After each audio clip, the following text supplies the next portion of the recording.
Hello दोस्तों, हमारे YouTube channel आलोक विद्याकुल में आप लोग का स्वागत है। देखिए, अभी हम जो क्रैश कोर्स स्टार्ट किए हैं बच्चों, क्रैश कोर्स स्टार्ट किए हैं जिसमें हम सुबह के 6 से 7 के बीच में हमारी ऑब्जेक्टिव आती है जो क्लास 10th की होती है, जो कि बोर्ड एग्जाम की देखते हुए हम जो इम्पॉर्टेंट क्वेश्चन आता है बच्चों, हम उस क्वेश्चन को बताने का प्रयास करते हैं जो कि आपको बहुत ज़्यादा चांस हो कि बोर्ड एग्जाम में लड़ने का चांस हो।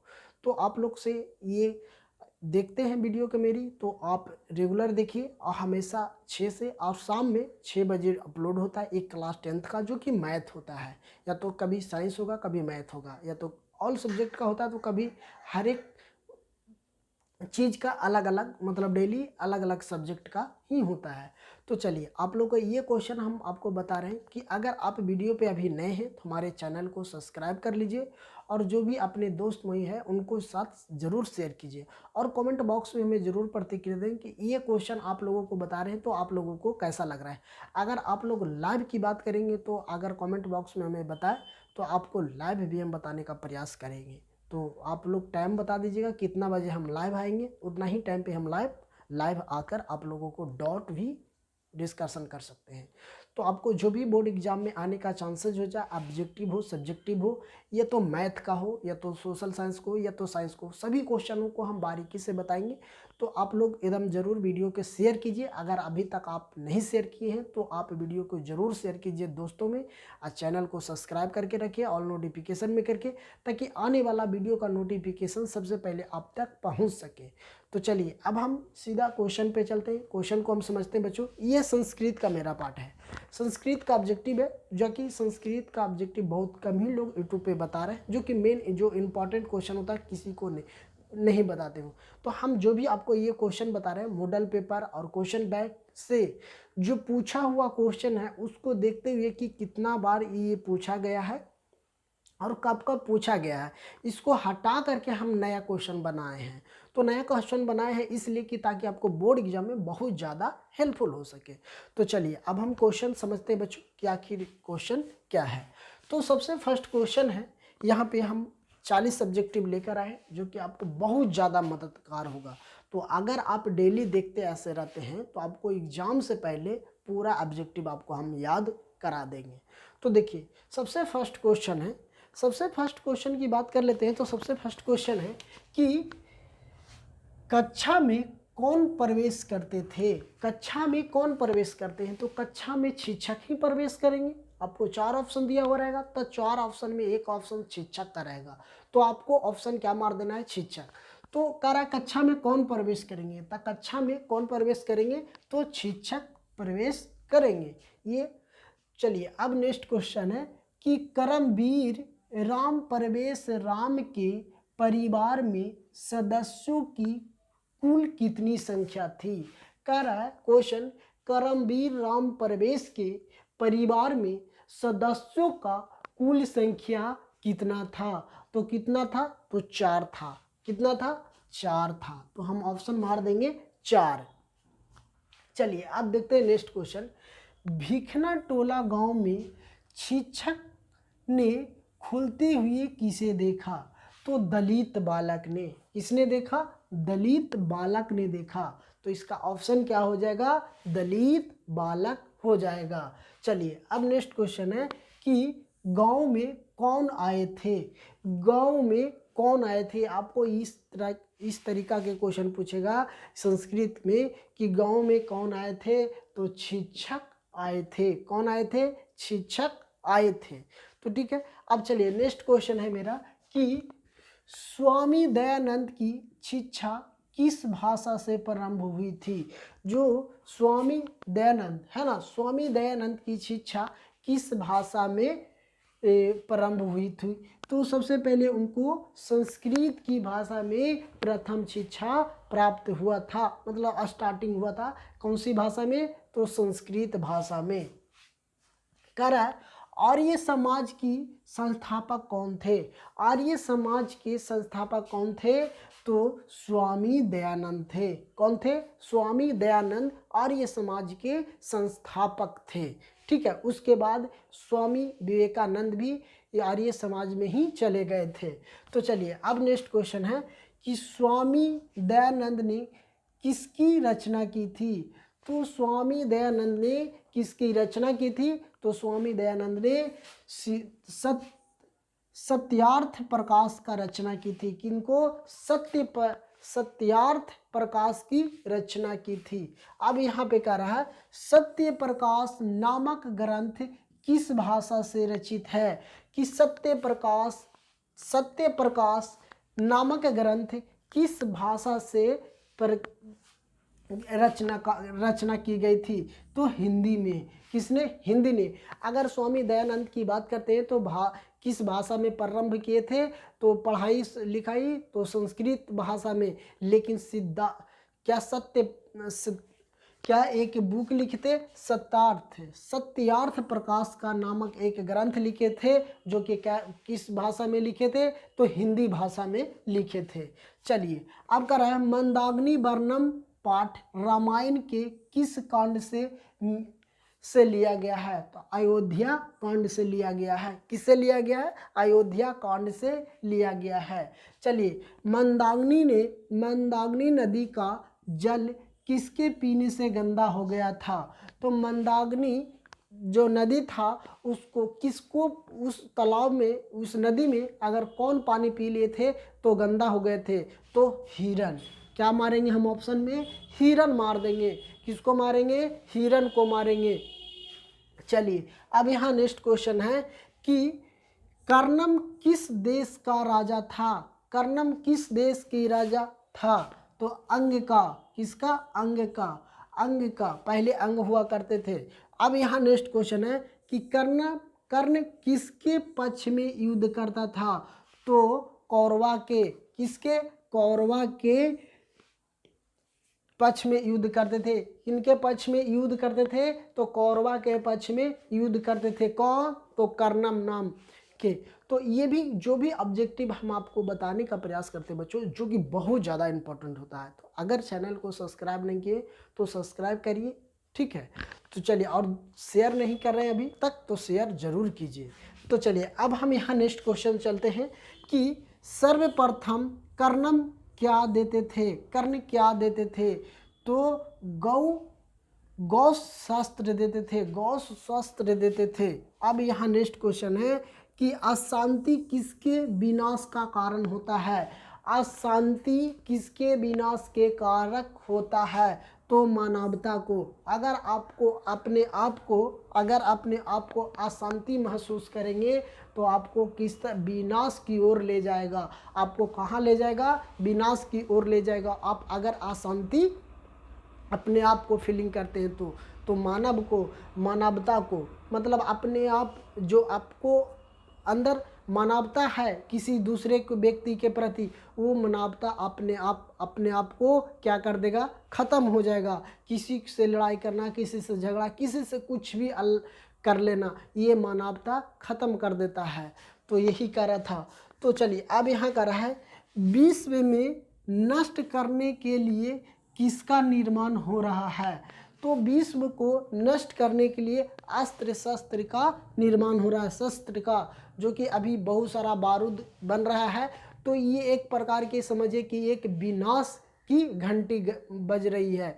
जो भी कीटनाशक से ही हमारे खान पीन में मतलब हम लोग खा पी रहे हैं, जो कि ये क्या है? एक कीटनाशक दवा है। तो ये एक अस्त्र है।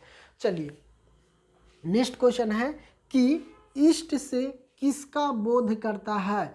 किसका बोध करता है? तो असहनशीलता से। किससे? असहनशीलता से, ठीक है। तो चलिए अब यहाँ है शस्त्र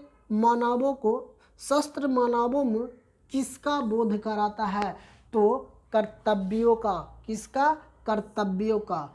किसका बोध कराता है? तो कर्तव्यों का बोध कराता है। शस्त्र के किसके द्वारा रचित की गई है? शस्त्र किसके द्वारा रचित की गई है? तो ऋषि मुनियों के द्वारा। किसके द्वारा? ऋषियों के द्वारा, जो साधु संत होते थे उनके द्वारा रचा गया था।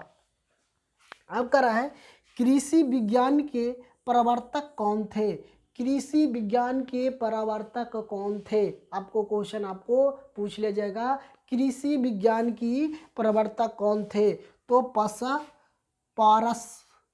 क्या था, परास था। तो अब चलिए, अब यहाँ कर रहा है वेदों के कितने अंग हैं का आपको क्वेश्चन पूछ लिया जाएगा कि वेदों के कितने अंग हैं। तो वेदों को 6 अंग हैं। कितने अंग हैं, 6 अंग हैं। अब यहाँ नेक्स्ट क्वेश्चन है कि कालिदास की कौन सा रचना है। तो संस्कृत पाठ की बात कर लेते हैं क्लास 10th में। तो कालिदास की कौन सा रचना है। तो कालिदास की कौन सी रचना है, रघुवंशम। क्या है, रघुवंशम। ये किनका रचिता है, कालिदास के थे। नेक्स्ट मेरा क्वेश्चन है कि कौन सी नदी प्राकृतिक समान क्या है, कौन सी नदी प्राकृतिक संबद्धताओं से घिरी हुई है। तो मंदाकिनी नदी है जो संबद्धताओं से घिरी हुई है, प्राकृतिक की। किसकी, प्राकृतिक का। किसके, प्राकृतिक का घेरा हुआ है। तो ये क्वेश्चन आप लोग को जो बताया है आप लोग को याद हो गया होगा। अगर आपको याद नहीं होता तो वीडियो के 1 से 2 बार देखिएगा, आपको याद हो जाएगा। तो आप भी दोस्तों के साथ चैनल को सब्सक्राइब करिए और दोस्तों के साथ ज़रूर शेयर कीजिए और कमेंट बॉक्स से हमें ज़रूर बताएं कि ये वीडियो आप लोगों को कैसा लग रहा है। तो चलिए, अब है कि व्याघ्रा पाठ अगर संस्कृत में अगर आप पढ़े हुए तो व्याघ्रा पाठ कथा का पाठ कहाँ से लिया गया है। तो हितोपदेश से। किससे, हितोपदेश। ये किसका है, ये एक बुक का लेसन का नाम है। ठीक है, अब कर रहा है कौन कीचड़ में फंस गया था। तो कीचड़ में कौन फंस गया था, पाथिक जो फंस गए थे। कौन, पाथिक। कौन फंस गए थे, पाथिक है जो कीचड़ में क्या हुए थे, तो फंस गए थे। अब यहाँ नेक्स्ट क्वेश्चन है कि भाग से ही संभव है ऐसे किसने सोचा था। मतलब भाग से ही संभव है ऐसे किसने सोचा था। तो कौन सोचे थे, तो पाथिक ने ही सोचे थे। कौन सोचे थे, तो पाथिक ने ही सोचे थे कि भाग से ही संभव है ऐसे सोचने की। चलिए, अब नेक्स्ट क्वेश्चन मेरा बच रहा है कि किसके बिना ज्ञान बूझ के समान होता है। किसके बिना ज्ञान बोझ के समान होता है ना। किसके बिना ज्ञान बोझ के समान होता है, तो क्रिया के बिना।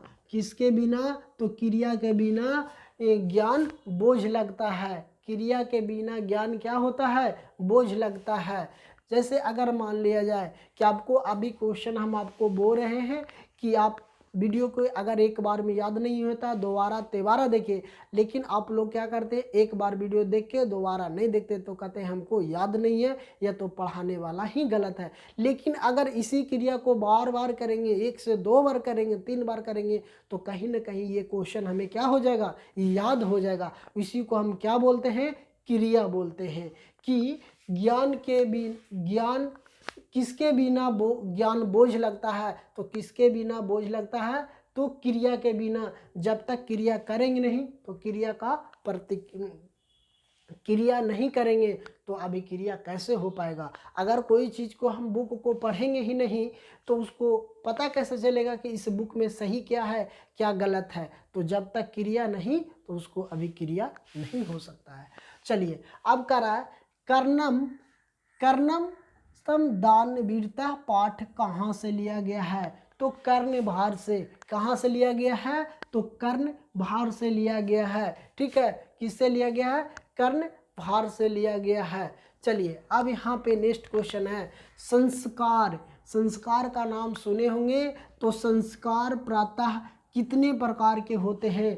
तो संस्कार 5 प्रकार के होते हैं। संस्कार कितने प्रकार के होते हैं, तो संस्कार 5 प्रकार के होते हैं। अब समझ लेंगे कि संस्कार प्रातः कितने प्रकार के होते हैं, तो संस्कार 5 प्रकार के होते हैं।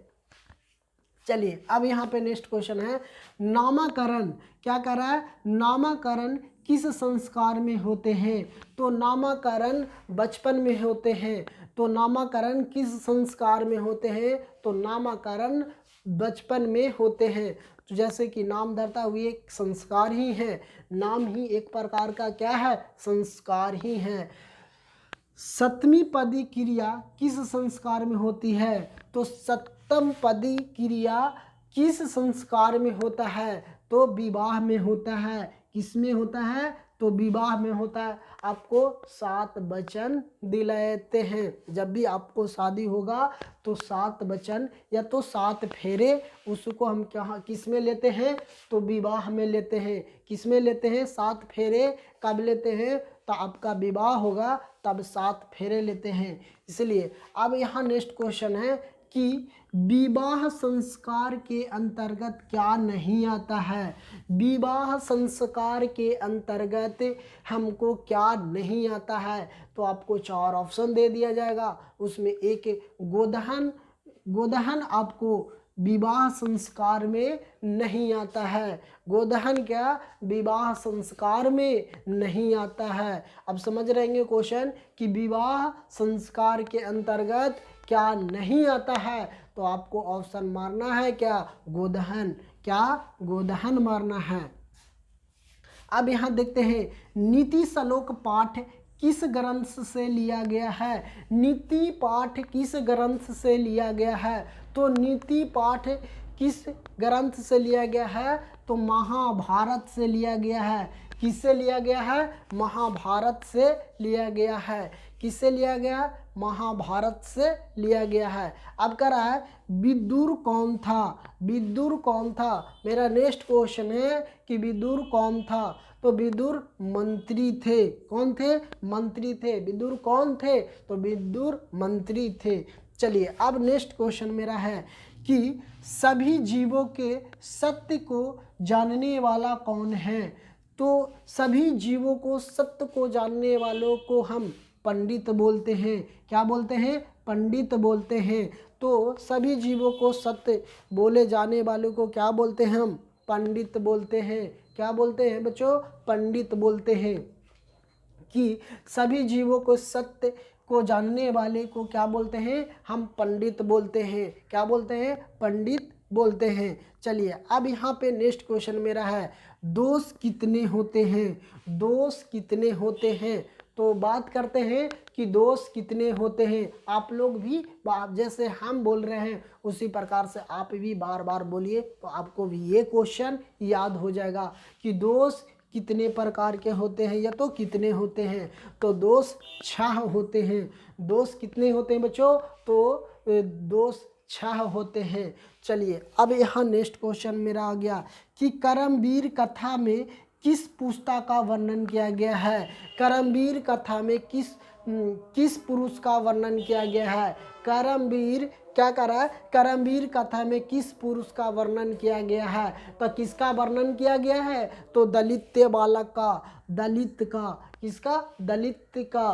किसका? दलित का। तो करमवीर कथा में किस पुरुष का वर्णन किया गया है? तो दलित का। अब देखिए नेक्स्ट क्वेश्चन है कि पटना का पुराना नाम क्या है? पटना का पुराना नाम क्या है? तो पटना का पुराना नाम है पुष्पर। क्या था? पुष्पर नाम था। ये हम नहीं, ये संस्कृत का बुक में दिया हुआ था कि दिया हुआ है, इसको वर्णन किया गया है। तो पटना का पुराना नाम क्या है? तो पुष्कर। आपको एक भी ये भी रहेगा पाटलिपुत्रा। अगर पाटलिपुत्रा नहीं रहे तो आपको यही ऑप्शन मारना है पुष्कर। क्या मारना है? पुष्कर। तो आप लोगों को ये सेशन कैसा लगा आप हमें ज़रूर कमेंट बॉक्स में बताएं। ये वीडियो आप लोगों को कैसा लगा, ये हमको पढ़ाने का शैली कैसा रहा, ये आप हमें कमेंट बॉक्स में ज़रूर बताएं। आपको जो भी क्वेश्चन हम बताने का प्रयास किए हैं जो कि बहुत ज़्यादा इम्पोर्टेंट हो, आपको बोर्ड एग्जाम में अच्छे मार्क्स लाने के लिए, तो आप लोग हमारे साथ भी मेहनत कीजिए। और जैसे हम आपको एक बार बोर्ड पे लिखते हैं उसके बाद फिर इसको समझाते हैं, पढ़ाते हैं, बताते हैं, तो उसी प्रकार से आप लोग भी वीडियो को 1 से 2 बार 3 बार ज़रूर देखें। अगर यदि कहीं आपको वीडियो अच्छा लग रहा है कि चैनल के माध्यम से हमें कहीं ना कहीं हेल्पफुल हो रहा है, तो हमारे चैनल को ज़रूर सब्सक्राइब करें और दोस्तों में ज़रूर शेयर कीजिए, और ताकि वो भी बच्चा अगर अभी तक नहीं जानते हैं तो उनको भी याद दिलाइए। अगर अभी एग्ज़ाम का अब ज़्यादा समय नहीं बचा हुआ है तो आप मान के चलिए आज यहाँ 10 तारीख हो गया, 10 तारीख हो गया, आपको 15 तारीख से एग्ज़ाम है, तो कहीं ना कहीं अब आपको पास 1.5 महीना का समय बच रहा है। मतलब कि आपको 45 दिन का समय बच रहा है। तो 45 दिन में हम चाह रहे हैं कि आप लोगों को अच्छा मार्क्स आ सके, इसलिए हम भी मेहनत करते हैं। तो आप भी करिए और चैनल को ज़रूर सब्सक्राइब कीजिए, लाइक कीजिए और कमेंट बॉक्स में ज़रूर प्रतिक्रिया दें कि ये वीडियो आप लोगों को कैसा लग रहा है। और जो भी अगर आप सब्जेक्ट के चाहते हैं कि हम वीडियो चाहते हैं, तो आप हमें कमेंट बॉक्स में बताएं। लेसन का नाम लिख दें और क्वेश्चन नंबर लिख दें, एनसीईआरटी का या तो मॉडल पेपर का या तो क्वेश्चन बैंक का, जो भी आपको है वो आप क्वेश्चन नंबर लिख दीजिए। क्वेश्चन बैंक से रहेगा तो क्वेश्चन बैंक लिख दीजिएगा, मॉडल पेपर का होगा तो मॉडल पेपर आप लिख सकते हैं। ठीक है, तो आप लोगों को जैसा ये वीडियो हम आप लोग को ऐसा ही बनाते रहें। तो स्वस्थ रहिए, मस्त रहिए और तंदुरुस्त रहिए और पढ़ते रहिए। तो थैंक यू, फिर मिलते हैं आप लोग के बीच नए कक्षा में।